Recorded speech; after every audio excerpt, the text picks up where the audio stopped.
रागाच्या भरात अर्जुनने पकडली अश्विनची कॉलर। श्री स्वामी समर्थ प्रेक्षकांनो, ठरलं तर मगच्या पुढील भागात अश्विन प्रियाला घेऊन डायरेक्ट सुभेदारांच्या घरी आलेला असतो। सगळे हॉलमध्ये जमलेले असतात। प्रताप पुढे येऊन असं म्हणतात, तुझ्या या बायकोला परत या घरात येता येणार नाही अश्विन।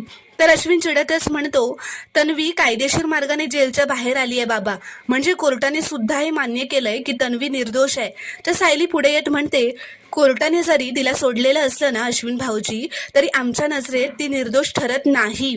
तर अश्विन सायलीवर चिडत म्हणतो, मी पण असं म्हटलं तर चालेल का की मधुभाऊंची जरी कोर्टाने निर्दोष सुटका केली असली तरी मी त्यांना खुनीच मानतो। असं म्हणताच अर्जुनची कळ मस्तकात जाते व तो रागाच्या भरात अश्विनची कॉलर पकडतो व त्याच्यावर हात उचलायला जातो, कारण त्याला मधुभाऊंना बोललेलं सहन झालेलं नसतं। प्रेक्षकांनो, तुम्हाला जर का हा शॉर्ट रिव्ह्यू आवडला असेल तर व्हिडिओ लाईक करा, शेअर करा व चॅनलला प्लीज सबस्क्राईब करा।